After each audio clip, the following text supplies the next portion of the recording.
एक समय की बात है। एक शहर में एक दयालु राजा राज करता था। उसके राज में प्रजा सुखी और खुशहाल थी। राजा का एक 22 वर्ष का बेटा था जिसका नाम सतानंद था। राजकुमार सतानंद समझदार, नेक और अपने हर काम में माहिर था। वह जिस चीज को पाने की कोशिश करता वह उसे पाकर ही दम लेता था। एक दिन राजकुमार शिकार से लौट रहा था। वह अपने सैनिकों और शिकारियों से बहुत आगे निकल आया था। उसे बहुत जोरों की प्यास लगी थी। उसने चारों ओर देखा तो पता चला कि वह किसी धोबियों के गांव में फंसा हुआ है, जहां हर जगह कपड़े धोए और सुखाए जा रहे थे।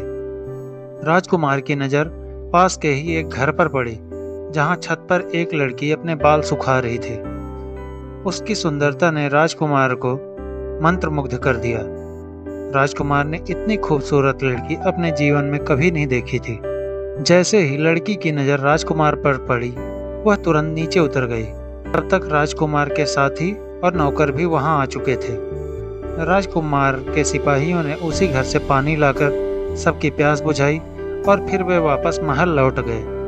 राजकुमार की आंखों में उस सुंदर कन्या की छवि हट नहीं रही थी। उसने अपने खास नौकरों को भेजकर पता करवाया तो पता चला कि वह धोबी का घर था और वह लड़की धोबी की कोई रिश्तेदार है। राजकुमार जिद और गुस्से से बिस्तर पर पड़ गया। उसको पता था उसके बिना जिद के यह शादी नहीं हो सकती। राजकुमार को उसी लड़की से शादी करना था। दोस्तों, मेरा नाम विपिन है। आज पहली बार मैं कहानी सुनाने जा रहा हूँ। जो भी गलती हो माफ करना। चलिए पहले कहानी पूरी कर लेते हैं। जब राजा को यह बात पता चली कि राजकुमार अपने बिस्तर पर पड़ा हुआ है और जिद में है कि वह उसी लड़की से शादी करेगा, राजा राजकुमार की जिद से वाकिफ था। उसने गांव के मुखिया को बुलाकर सलाह ली। मुखिया ने सलाह दी, इस समय राजकुमार को रोकना ठीक नहीं है। आप राजकुमार को मनमानी करने दीजिए। जवानी की जिद है। कुछ दिन धोबी की बेटी के साथ रहेंगे, उसके बाद अपने आप शौक पूरे हो जाएंगे। तब आप किसी भी राजकुमारी से उनकी शादी करवा दीजिएगा। राजा को यह बात पसंद आई। उसने राजकुमार को बुलाया और शादी की इजाजत दे दी। राजकुमार ने धोबी और उसकी पत्नी को बुलवाया। वे डरते कांपते हुए आए। सोच रहे थे न जाने क्या गलती हो गई कि राजकुमार ने उन्हें बुलवाया है। राजकुमार ने उनसे कहा, मैं तुम्हारी बेटी से शादी करना चाहता हूँ, आप तैयारी शुरू करो।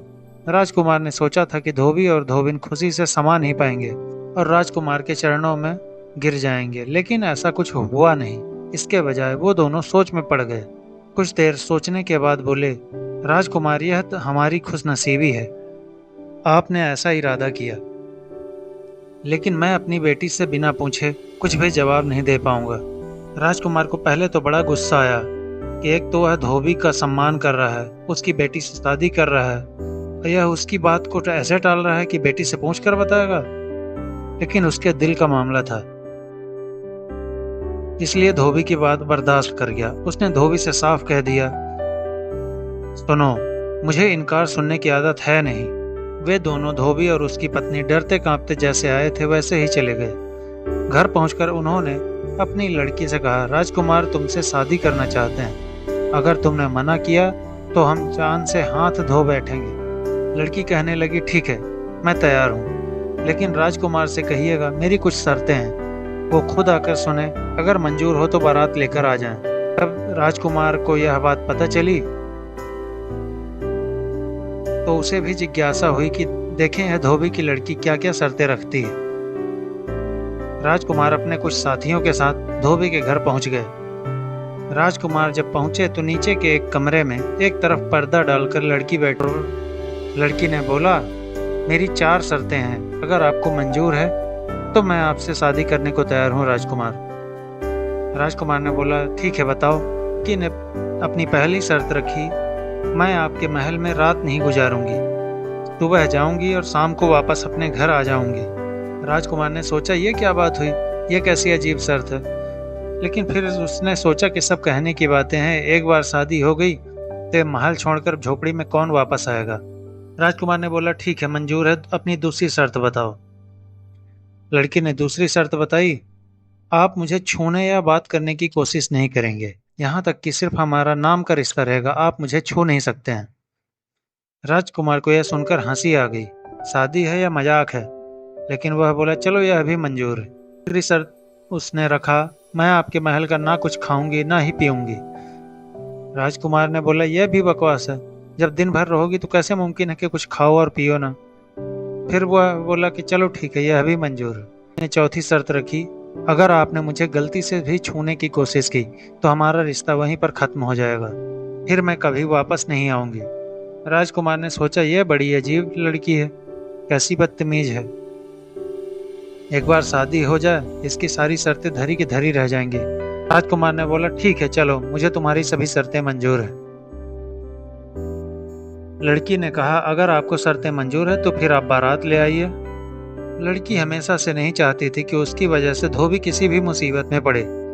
राजकुमार अपने कुछ दोस्तों को साथ लेकर गया और फेरे पड़वाकर दुल्हन को महल में ले आया। बहू ने साड़ी पहन रखे थे और बड़ा सा घूंघट निकाल रखा था, जिसमें उसका चेहरा पूरी तरह छुप गया। पता ही नहीं चल रहा था कि नई बहू बनकर खुद वह लड़की आई है या धोबीन आई है। राजा रानी तो वैसे भी शामिल नहीं हुए थे, बस एक राजकुमार की खास दासी थी। वो हाथ बांधे खड़ी रहती थी कि कोई हुक्म हो तो पूरा कर दें। शाम हुई तो दासी ने आकर बताया कि गाड़ी लग गई है। बहू उठी और सीधे गाड़ी में जाकर बैठ गई। अगले दिन सुबह उन्हीं कपड़ों में उसी तरह लिपटी हुई आई और कुर्सी पर बैठ गई। दिन भर न कुछ खाया, न पिया, न हिली न डुली, पत्थर की मूर्ति की तरह बैठी रही और शाम को वापस चली गई। 1 दिन, 2 दिन, 3 दिन, पूरे पूरे 10 महीने हो गए थे। उसके रोज के काम में कोई फर्क नहीं आया। जैसा राजकुमार ने सोचा था वैसा कुछ भी नहीं हुआ। राजकुमार अपनी शर्तों से बंधा हुआ था। चेहरे को देखकर उसने अपनी नींद और चैन त्याग दिया था। उस चेहरे की एक झलक तक देखने को नहीं मिली। दरबार में लोग तरह तरह की बातें बनाने लगे। राजा रानी भी परेशान हो चुके थे। एक दिन राजा ने धोबी को बुलाया और कहा, तुम अपनी बेटी को समझाते क्यों नहीं? वह हमारे घर की रानी है, उसे महल में रहना चाहिए।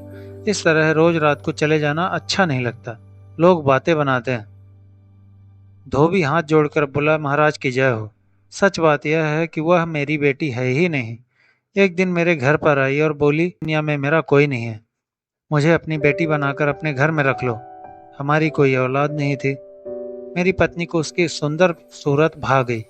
हमने उसे घर में रखा, हमारे घर में ऊपर रहने लगी। हमने उससे उसके बाद कोई वास्ता ही नहीं रखा।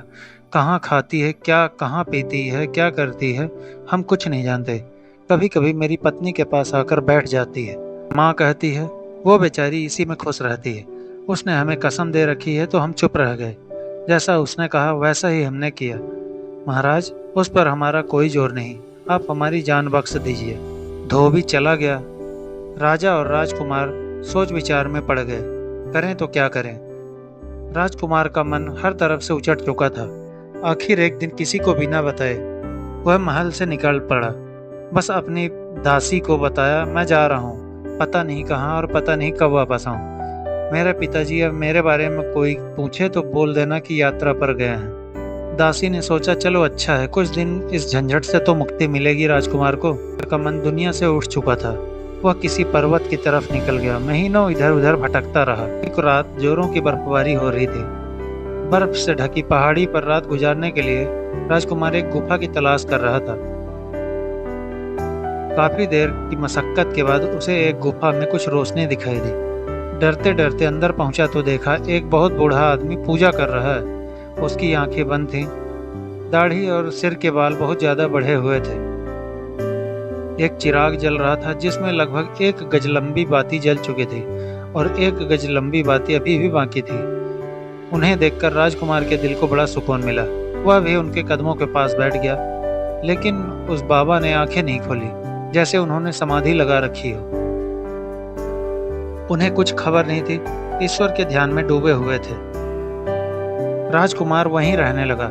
रोज सुबह उठकर झरने से पानी लाता, योगी के हाथ पांव धोता, बाल धोता, बालों में कंघी करता, गुफा की सफाई करता, नीचे घाटी से जंगली फल फूल तोड़ कर लाता और उससे अपना पेट भर लेता। कुछ दिनों बाद योगी जी ने अपनी आंखें खोली तो राजकुमार को सामने हाथ जोड़े बैठे पाया। राजकुमार ने उन्हें पानी पिलाया, फल फूल खिलाए, उनके हाथ पांव दबाए। योगी बोले, बच्चा तू राजकुमार है, इस योगी की कुटिया में तेरा क्या काम है? राजकुमार यह सुनकर बोला, महाराज, आप जानते हैं कि मैं राजा का बेटा हूँ, तो ये भी जानते होंगे कि मैं क्यों और किस लिए मारा मारा फिर रहा हूँ। मेरे माता पिता मेरे लिए परेशान हो रहे होंगे, पर मेरा वापस जाने का मन नहीं करता। महाराज बोले, बच्चा, योगियों से कुछ नहीं छुपा। तूने बहुत बड़ी गलती की उस लड़की से शादी करके, पर तूने मेरी इतने दिन सेवा की है, मैं तुझे खाली हाथ नहीं भेजूंगा। यह रख, तू सब कुछ देख सकेगा, लेकिन तुझे कोई नहीं देख पाएगा। इसको घर पर जाके लगा लेना। तुझे अपने आप यह पता चल जाएगा कि यह कौन है और इसकी क्या मजबूरी है। मेरी दुआएं तेरे साथ है, तेरी मन की मुराद हमेशा पूरी होगी। उस योगी ने अपनी चिराग की जली हुई बत्ती की राख उसे दे दी। राजकुमार ने बड़े संभाल कर उसे अपने कपड़े में बांध लिया। योगी को अलविदा कहकर चल दिया। कई दिन का सफर तय करने के बाद वह महल पहुंचा। इस हाल में था कि कपड़े फट गए थे, पाँव में छाले पड़ गए थे और बहुत दुबला पतला और कमजोर हो गया था। कमरे में धोबी की लड़की उसी तरह उन्हीं कपड़ों में कुर्सी पर बैठी थी। दासी राजकुमार को देखकर बहुत खुश हुई। बोलने लगी, राजकुमार कहाँ चले गए थे और यह क्या हाल बना लिया है? राजा और रानी भी लगातार आपके बारे में पूछते रहते हैं। मैं कह देती हूँ कि आप यात्रा पर गए हैं। आज राजकुमार बहुत खुश था। उसने गर्म पानी से स्नान किया, बाल कटवाए और पेट भरकर खाना खाया। उसने दासी से पूछा, क्या यह लड़की मेरे पीछे भी रोज इसी तरह आती थी? दासी ने बताया कि उसके नियम में कोई फर्क नहीं आया। वह रोज उसी तरह आती है और चली जाती है। राजकुमार ने कहा, मैं बहुत थक चुका हूँ, अब सोऊंगा, लेकिन शाम को जब यह घर जाने लगे तो मुझे जगा देना। शाम को जब धोबी की लड़की के जाने का वक्त हुआ तो उस दासी ने राजकुमार को जगा दिया। राजकुमार ने झट माथे पर साधु महाराज की दी हुई राख लगाई और उसके साथ हो लिया, क्योंकि अब राजकुमार को कोई नहीं देख पाता था। अगले दिन सुबह जब राजकुमार वापस आया तो दासी से बोला, आज मैं उसी कमरे में सोऊंगा जहां वह आकर बैठती है। जब वह आकर बैठ जाए तो तुम आकर मुझे जगाना और पूछना कि दिन चढ़ गया, मैं उठता क्यों नहीं हूँ। मैं जो ना बताना चाहूँ उसे भी जिद करके पूछना। दासी समझ गई राजकुमार का क्या मतलब है और वो क्या करवाना चाहते हैं। जब धोबी की लड़की आकर अपनी कुर्सी पर बैठ गई तो दासी ने आकर राजकुमार को जगाना शुरू किया। राजकुमार पहले तो जागा नहीं। जब जागा तो दासी को डांटने लगा, क्या मुसीबत आ गई है, क्यों जगा दिया मुझे? मैं इतना अच्छा ख्वाब देख रहा था, मेरा ख्वाब तोड़ दिया तुमने। दासी खुशामद करने लगी। राजकुमार बताइए। पहले तो राजकुमार उसे टालता रहा, फिर बोला, अच्छा अब तू इतनी जिद कर रही है, चल बता देता हूँ। मैंने सपने में देखा कि कल रात जब यह धोबी की लड़की उठकर यहाँ से जा रही थी तो मैं भी इसके साथ साथ चला गया। जैसे ही यह धोबी के घर पहुंची, यह धोबी धोबन के पास न जाकर के सीधे ऊपर चढ़ गई। मैं इसके साथ इसके कमरे में चला गया। क्या सजा हुआ कमरा था, लग ही नहीं रहा था कि यह धोबी का घर है। सोने चांदी का कालीन बिछा हुआ था, सोने चांदी की कुर्सी रखी थी। राजा के महल से भी ज्यादा खूबसूरती से सजा वो कमरा था। मैं भी कुर्सी पर बैठ गया। आप और इनके कमरे में कैसी बात करते हैं राजकुमार? राजकुमार बोला, अरे सच थोड़ी, यह तो सपने में था। दासी ने फिर पूछा, अच्छा बताइए फिर क्या हुआ आपके सपने में? राजकुमार बोला, होना क्या था, इस धोबी की लड़की ने यह जो साड़ी जो साल भर से पहन के आ रही है ऐसे उतार कर फेंकी जैसे किसी भिखारी की साड़ी हो और अपनी नौकरानी को देने लगी। अपनी नौकरानी से पूछा, हमाम तैयार है? दासी ने जवाब दिया, हाँ राजकुमारी। यह हमाम में घुस गई तो मैं भी इसके साथ ही हो लिया। दासी फिर बोली, आप इनके साथ हमाम में घुस गए, क्यों बेवकूफ बनाते हैं महाराज? राजकुमार ने बोला, ऐसा कहीं हो सकता है? तू तो सब कुछ जानती है, मैं तो ख्वाब की बात कर रहा था। चल अब नहीं सुनाता तुझे ख्वाब। कुमार रोकने लगा तो दासी ने कान पकड़ लिए। बोला, अच्छा महाराज सुनाइए, अब नहीं बोलूंगी बीच में। राजकुमार ने कहना शुरू किया, बस फिर क्या था, इसने नहाना शुरू किया। मैंने सोचा चलो बहुत दिन से अच्छा स्नान नहीं किया, मैं भी नहा लूं। इसने अपनी नौकरानी को आवाज लगाई, तुरंत खाना लगाओ, बहुत भूख लगी है। नौकरानी छत पर गई और आसमान की तरफ हाथ करके खड़ी हो गई। आसमान से एक थाली आई जिसमें सोने चांदी के बर्तनों में दुनिया भर के मजेदार पकवान रखे थे। नौकरानी ने अपने लिए थोड़ा खाना निकाला और बाकी थाल लाकर इसके सामने रख दिया। मैंने सोचा चलो आज इसके साथ मैं भी खाना खा लेता हूँ। इतने दिनों से जंगल में घूमते घूमते अच्छा खाना नहीं मिला। खाना इतना मजेदार था कि क्या बताऊं। एक निवाला यह खाती और 4 निवाला मैं खाता। उसका पेट भी नहीं भरा और पूरा खाना खत्म हो गया। मैंने नौकरानी को डांट लगाई, क्या बात है, आज तू कर क्या रही है? इतना सारा खाना रखा है, मैं भूखी रह गई। नौकरानी हैरान थी, बोली राजकुमारी, मैंने उतना ही खाना आपके लिए निकाला था जितना रोज निकालती हूँ। लीजिए, आप मेरे हिस्से का भी खा लीजिए। लेकिन आज कुछ गड़बड़ जरूर लगती है। क्या राजकुमार ने आपसे बात तो नहीं की? इस पर वह धोबी की लड़की अपनी नौकरानी को डांटने लगी। तेरी हिम्मत कैसे हुई ऐसी बात कहने की? वो तो मुझे कभी छू भी नहीं सकता। सुन, तूने इस धोबी की लड़की के बारे में ऐसा कहा? मुझे भी गुस्सा आ गया। बाकी खाना भी यह थोड़ा सा ही खा पाई और मैं सब खा गया। यह भूखी रह गई, लेकिन मन ही मन हैरान हो रही थी कि मामला क्या है। मान से इसके लिए कपड़े आए, इसने कपड़े बदले, नौकरानी ने इसका मेकअप किया, बालों में मोती गूंथे, बस फिर क्या था? बताऊं क्या लग रही थी ये धोबी की लड़की, जो यहाँ इस गंदी मैली साड़ी में आकर बैठ जाती है। सज सवर कर यह आकर छत पर खड़ी हो गई। रात के करीब आसमान से एक तख्ता सा उड़ने वाला सिंहासन उतरा और यह उस पर बैठ गई। मैंने सोचा यह तो कुछ भी नहीं हुआ, तख्त का पाया पकड़कर लटक गया। इतना कहकर राजकुमार रुक गया। दासी ने इशारा किया कि धोबी की लड़की ने थोड़ा सा मुंह उनकी तरफ फेर लिया। दासी पूछने लगी, राजकुमार फिर क्या हुआ? राजकुमार बोला, बस ख्वाब खत्म हो गया। दासी जिद करने लगी, राजकुमार सुनाइए, ऐसा अधूरा ख्वाब थोड़ी हो सकता है, बताइए फिर क्या हुआ? राजकुमार पहले तो टाल मटोल करता रहा, फिर बोला, फिर वो तख्त ऊपर ही ऊपर उठता हुआ चांद तारों से भी ऊपर उड़ते उड़ते परियों की दुनिया में पहुंच गया। वहां राजा इंद्र की दरबार सजी हुई थी। एक से बढ़कर एक खूबसूरत परियां बैठी थी। पहुंची तो सबने उठकर इसका ऐसे स्वागत किया जैसे यह कहीं की राजकुमारी हो। यह लड़की वहां परियों की रानी थी। सबसे आखिर में इसके नाचने की बारी आई। यह नाचने खड़ी हुई तो मैंने सोचा अगर आज इसके मैंने नाचने पर थाप नहीं दी तो कुछ नहीं किया। मैंने तबला वादक से कहा, लाओ भैया, तुम थक गए होगे, थोड़ा आराम कर लो, मैं तबला बजाता हूँ। तबला वादक वाकई थक गया था। तबला छोड़कर वह बैठ गया। मैंने भी क्या तबला बजाया। मेरी थाप पर यह ऐसी नाची कि समा बंध गया। राजा इंद्र ने खुश होकर इसमें रुमाल इनाम में दिया। उसके बाद राजा इंद्र ने इससे दोबारा नाच करने की फरमाइश की। मैंने फिर ढोल संभाला। जितना अच्छा मैंने ढोल बजाया, यह उतना ही अच्छा नाचती रही। राजा इंद्र ने खुश होकर अपना अंगूठी इसको इनाम में दे दिया। लेकिन राजकुमार, ये दोनों कपड़े और अंगूठी, ये तो मैंने आपके कपड़ों से पाया है, आपके पास कहाँ से आया? राजकुमार ने बोला, यह तो मुझे भी नहीं पता कि कहाँ से आ गया मेरे पास। दासी ने इशारा किया। धोबिन की लड़की का घूंघट ऊपर उठ चुका था, लेकिन राजकुमार और दासी ऐसे दिखा रहे थे जैसे उन्होंने देखा ही नहीं। दासी ने पूछा, फिर क्या हुआ राजकुमार?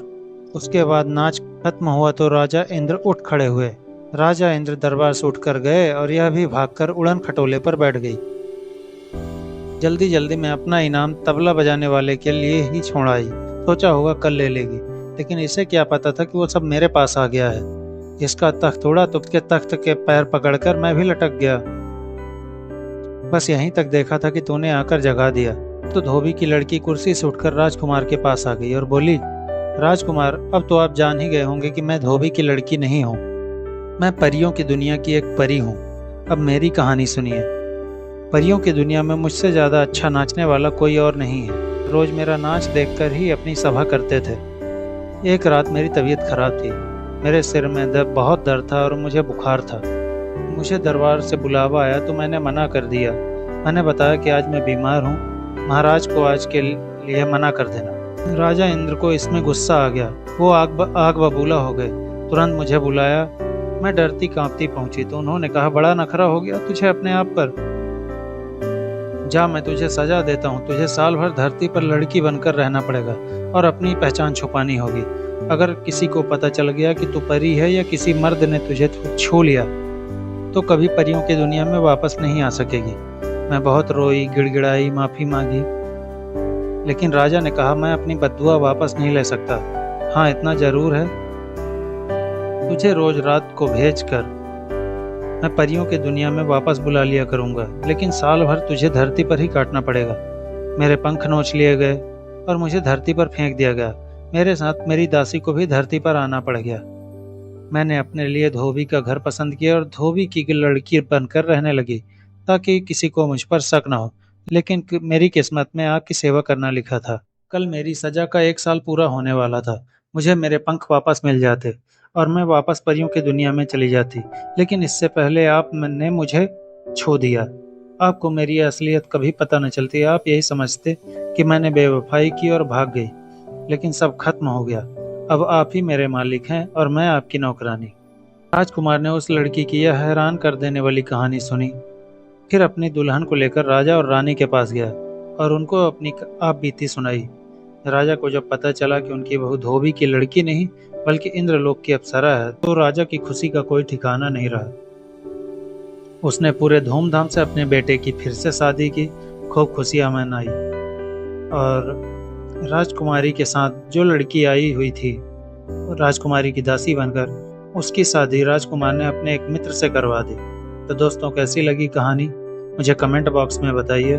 अगली कहानी के लिए चैनल को सब्सक्राइब कर लीजिए। नमस्कार। आज पहली बार था, अब मैं अपने से आवाज़ दे रहा हूँ। जो भी गलती हो माफ़ करना, मैं कोशिश करूँगा दिन प्रतिदिन अच्छे से अच्छा बना कर दूँ आपको।